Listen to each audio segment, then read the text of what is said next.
Hola, bienvenidos a mi sillón bíblico. Mi nombre es Abel de la Costa y vamos a trabajar hoy sobre el Salmo 33 en la liturgia 32, que es el Salmo cuyo fragmento leemos en este domingo 19 del tiempo ordinario.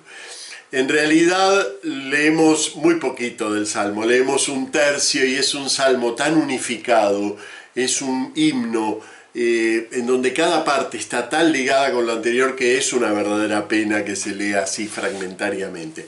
Pero bueno, ya sabemos que la liturgia tiene sus límites en ese punto. Nosotros vamos a leerlo entero y vamos a tratar precisamente de pescar esa unidad que tiene todo el conjunto y que vamos a ver que está muy trabada, porque no es solo unidad en cuanto a que trata el mismo tema, no, también es una unidad poética en el modo como está organizado el texto. Bueno, vamos a empezar por eso, por leerlo completo, y después ya voy a ir haciendo los comentarios. Dice: aclamad justos al Señor, que merece la alabanza de los buenos. Dad gracias al Señor con la cítara, tocad en su honor el arpa de 10 cuerdas, cantadle un cántico nuevo, acompañando los vítores con bordones. Que la palabra del Señor es sincera y todas sus acciones son leales. Él ama la justicia y el derecho y su misericordia llena la tierra. La palabra del Señor hizo el cielo, el aliento de su boca sus ejércitos, encierra en un odre las aguas marinas, mete en un depósito el océano. Tema al Señor la tierra entera, tiemblen ante Él los habitantes del orbe, porque Él lo dijo y existió, Él lo mandó y surgió. El Señor deshace los planes de las naciones, frustra los proyectos de los pueblos, pero el plan del Señor subsiste por siempre, los proyectos de su corazón de edad en edad. Dichosa la nación cuyo Dios es el Señor, el pueblo que Él se escogió como heredad. El Señor mira desde el cielo, se fija en todos los hombres. Desde su morada observa a todos los habitantes de la tierra. Él modeló cada corazón y comprende todas sus acciones. No vence el rey por su gran ejército, no escapa el soldado por su mucha fuerza. Nada valen sus caballos para la victoria, ni por su gran ejército se salva. Los ojos del Señor están puestos en sus fieles, en los que esperan en su misericordia, para librar sus vidas de la muerte y reanimarlos en tiempo de hambre. Nosotros aguardamos al Señor, Él es nuestro auxilio y escudo. Con Él se alegra nuestro corazón, en su santo nombre confiamos. Que tu misericordia, Señor, venga sobre nosotros, como lo esperamos de ti. Miren, qué hermoso himno. La verdad que es emocionante verlo e ir gustando cómo va pasando a lo largo de las estrofas, desde una contemplación total del universo, sus aguas caóticas y amenazadoras, a cada corazón humano y en particular los de sus fieles, ¿no? Bueno, fíjense que si leyéramos en secuencia los salmos, si empezáramos a leer desde el 1 en secuencia, el Salmo 32, es decir, 31 en la liturgia, ¿no?, el anterior a este, es un salmo completamente de otro carácter, es un salmo que forma parte de los 7 cánticos penitenciales que nosotros distinguimos en el Salterio, un cántico penitencial muy curioso porque, digamos, alaba el perdón ya recibido de parte de Dios, muy íntimo, es un salmo precioso que espero nos toque en algún momento trabajarlo aquí en el sillón bíblico, ¿no? Pero resulta que cuando llega ese salmo, el 32 estoy hablando ahora, el anterior a este, cuando llega ese salmo hacia el final, hace como una apertura de foco, ¿no? Como si la cámara se abriera y mirara cómo ese perdón no solo afecta a cada fiel, sino a toda la comunidad, ¿no? Es una exhortación, el final de ese salmo es una exhortación a toda la comunidad a alegrarse de la misericordia del Señor. Y es muy lindo cuando pasamos, si hiciéramos una lectura continua, cuando pasamos a este, porque empieza exactamente en ese mismo punto. Pero ya el motivo de la alegría no va a ser el perdón, sino el cuidado que Dios tiene de toda su comunidad, de todo el universo, de todas las naciones y de cada uno de los fieles. Pero el motivo con el que empieza es el mismo. La estructura de este Salmo del 33 es una estructura muy sólida poéticamente. Si ustedes se fijan, son 22 dísticos, 22 pares de 2 versos para nosotros. 22 es un número muy importante dentro del Salterio, porque 22 son las letras del alefato hebreo. Entonces, una composición en 22, llamémosle versos, en realidad para nosotros son 22 pares de versos, pero en el conjunto del Salterio son 22 versos. Esos 22 versos evocan esa idea de completitud. No siempre se da en salmos alefáticos. Ya los conocemos, los salmos alefáticos, ¿no? Son los que cada verso comienza con la letra siguiente del alefato hebreo. No es este el caso, no es un salmo alefático, pero esa idea de 22 le da una forma así de completitud. A su vez, cada uno de esos versos, que para nosotros son pares de versos, suena, digamos, en acentos. A ver, es difícil de explicar si no se conoce el idioma, pero el hebreo se expresa en frases muy breves. Para nosotros, claro, como necesitamos expresar el artículo, el complemento la preposición aquella, todo eso en el hebreo forma parte de la misma palabra, así que son frasecitas muy breves. Cada uno de esos medios versos tiene exactamente 3 acentos, así que cuando uno lo va leyendo, va dando la sensación de estar cabalgando sobre las palabras, ¿no? Realmente es un salmo que tiene una sonoridad preciosa, adecuada a la maestría que el propio salmista le pide a quienes lo van a interpretar, ¿no? Que tienen que interpretarlo con el arpa de 10 cuerdas, que es un arpa especial, no es la común, ¿no? Es decir que realmente es un salmo escrito con maestría poética. Además, tiene una composición muy simétrica.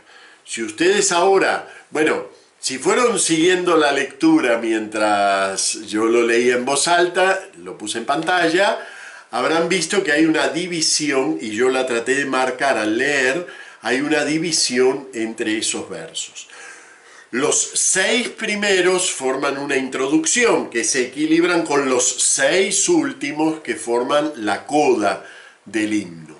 Y luego se distribuyen en pequeñas, llamémosle estrofas. En realidad la poesía hebrea no tiene estrofas, pero como hay muy marcados cambios temáticos, podríamos decir que hay 8 estrofas de 4 versos. Entonces tenemos una estrofa grande de 6 versos, otra estrofa grande de 6 versos con la que concluye el poema, y luego 8 estrofas de 4 versos, cada una de las cuales va abordando un aspecto del plan poético que pretende hablar de la obra de Yahvé en todo el universo. Así que fíjense qué hermosa composición, ¿no? Por eso les decía al principio, la verdad que en la liturgia lo perdemos, en este caso lo perdemos casi todo. Bien, se nos presenta como un cántico nuevo. Esa expresión la conocemos porque aparece en varios salmos, Salmo 40, Salmo 96, 98, 144, 149... Pero no es una expresión nacida en los salmos, la expresión posiblemente la acuña el segundo Isaías. Isaías 42, 10 utiliza por primera vez, a lo que creemos por primera vez, esta expresión cántico nuevo, y tiene un sentido muy definido. Cuando Isaías la usa por primera vez, ustedes recuerden quién es el segundo Isaías, es el profeta anónimo, por eso lo llamamos segundo Isaías, porque está dentro del libro de Isaías, que canta la restauración de Israel tras el destierro, la inesperada restauración de Israel, ¿no? Estaban ahí junto a los canales de Babilonia llorando, y de repente Dios hace un acto salvífico por el cual cae ese yugo en el que estaba metido este pueblo de Israel, ¿no? Y son liberados y vuelven, o pueden volver, hacia su tierra.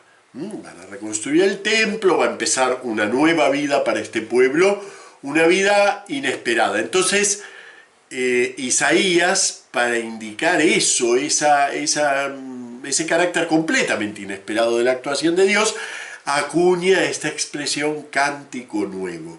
Un cántico nuevo es aquel que celebra una obra inaudita de Dios. La expresión pasa a los salmos, aunque ya no tanto con ese carácter tan escatológico que tiene en Isaías, ¿no? Esta cosa de realización nueva y última de Dios, no pasa con ese carácter escatológico, pero sí con la expresión de que a través del cántico nuevo yo llego a contemplar la profundidad de la obra de Dios, lo que no se ve visiblemente. Claro, cuando yo miro la historia que veo a hombres peleándose unos con los otros continuamente, porque la humanidad está siempre en guerra, en algún lado hay una guerra, cuando no hay 2, 3, 5 o 10, es decir, siempre estamos batallando por posesiones que finalmente, ¿no? Como dice el Hamlet, por territorios que ni siquiera alcanzan para albergar a los muertos por esas batallas, ¿no? Siempre el hombre está metido en fregados así. Pero ¿y no está actuando Dios?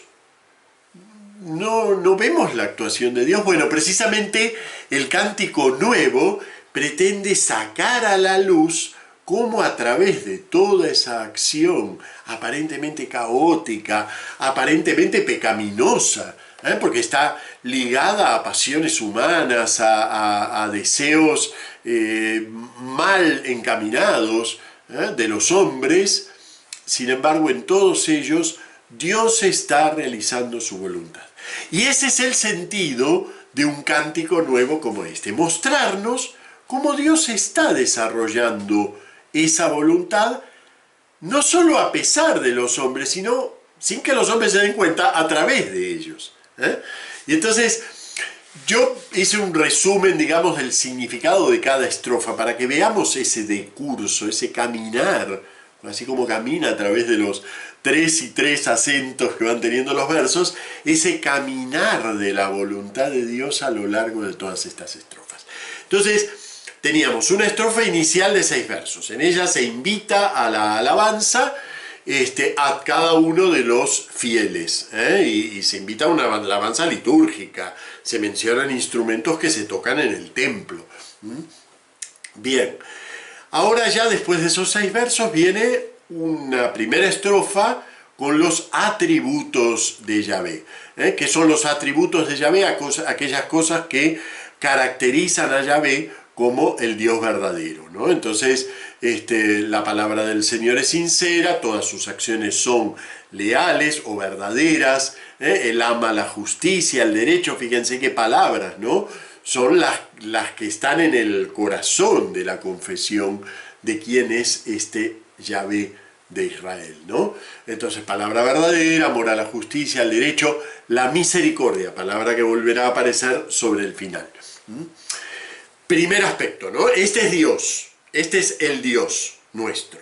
Ahora viene ese Dios que empieza a actuar, pero no se mueve, no se pone a hacer cosas, sino que la palabra de Dios es eficaz. Entonces es muy importante esta expresión porque nos muestra que este salmo es un salmo en donde ya ha trabajado toda la reflexión teológica de la Biblia, ¿no? Este salmo es posterior al poema de la creación. El poema de la creación a su vez es posterior al exilio, ¿no?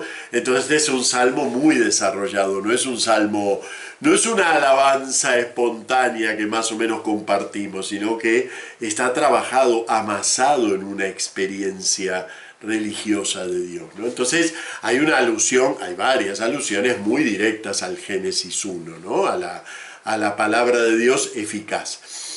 Y no solo es eficaz la palabra porque crea, sino también porque aleja de los peligros. En la Escritura el mar es siempre una imagen de peligro porque es el agua que es caótica, ¿no? Y en cualquier momento se destapa en olas que nos pueden anegar, ¿no? Entonces el Señor encierra en un odre el agua marina, es decir, tiene límites, ¿no? Porque la palabra de Dios es eficaz.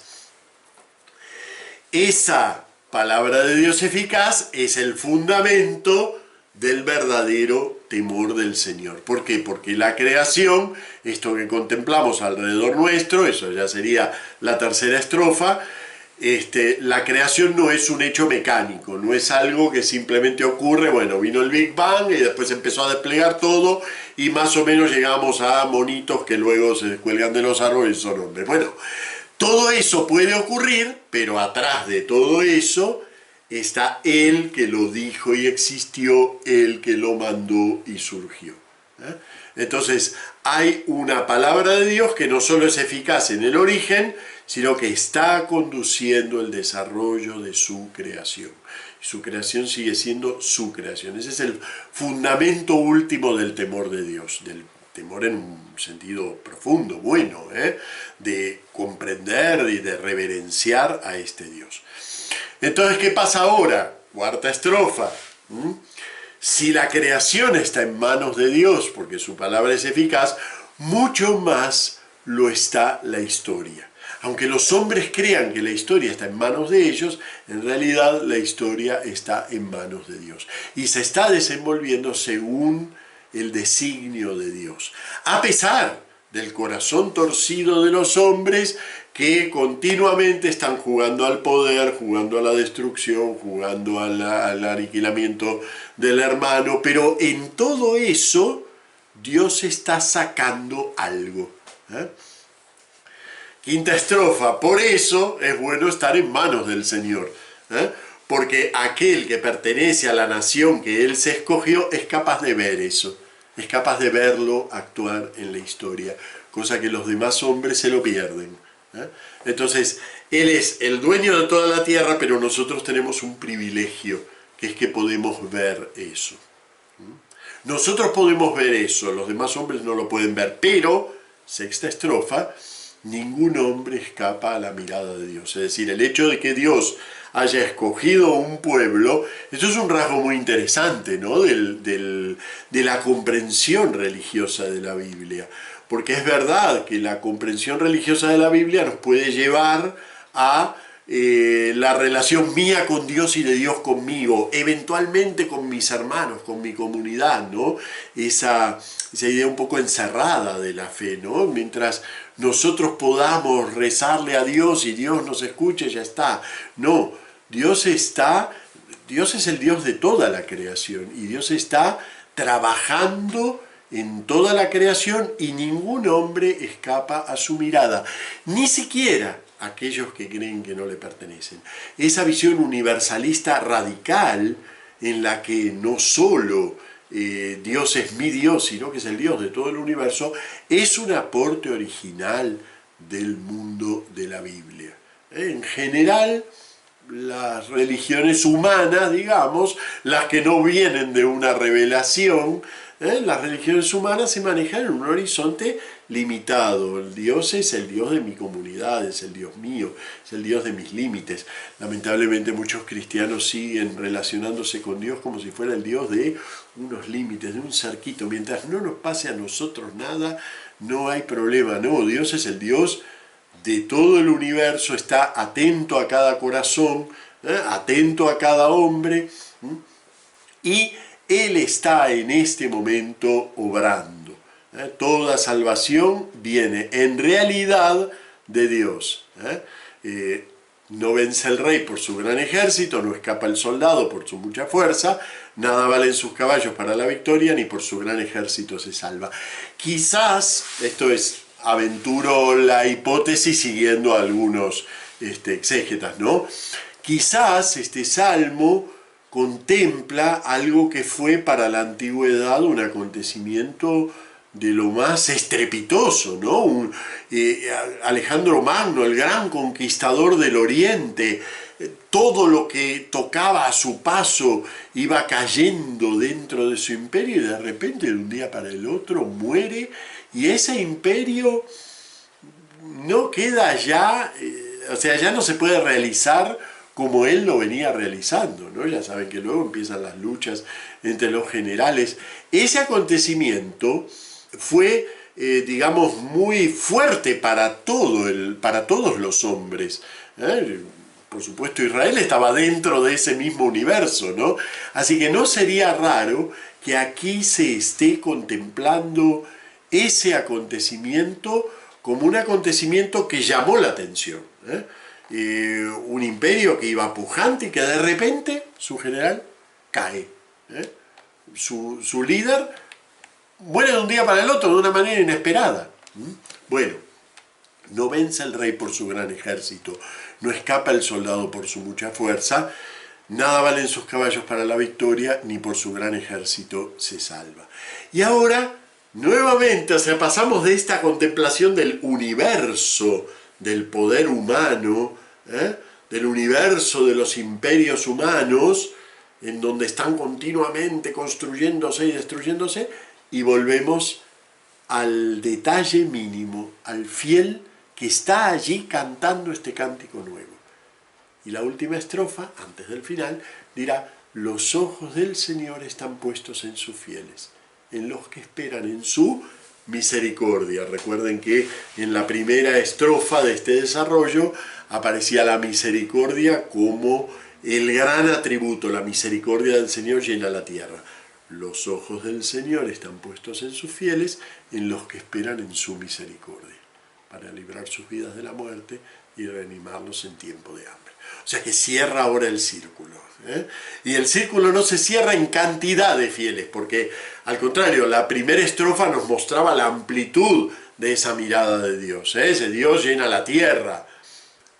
Se cierra el círculo en torno a la misericordia.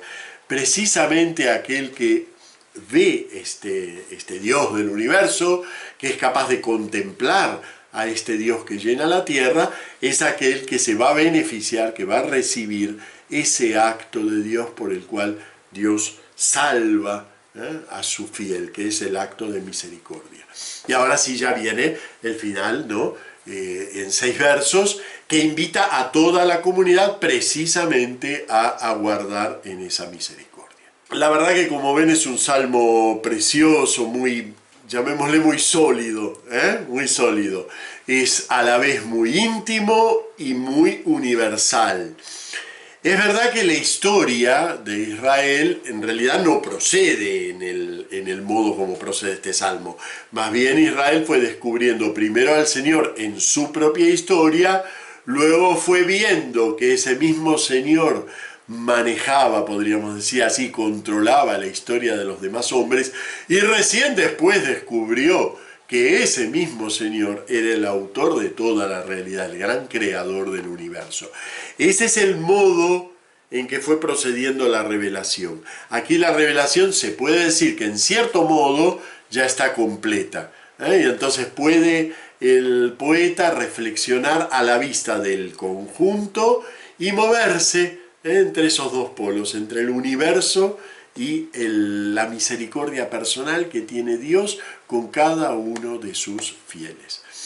¿Podemos nosotros rezar este salmo bien, o tenemos que hacer una transposición, digamos, poniéndonos en la mente judía y en el exilio y en la época del siglo IV a.C.?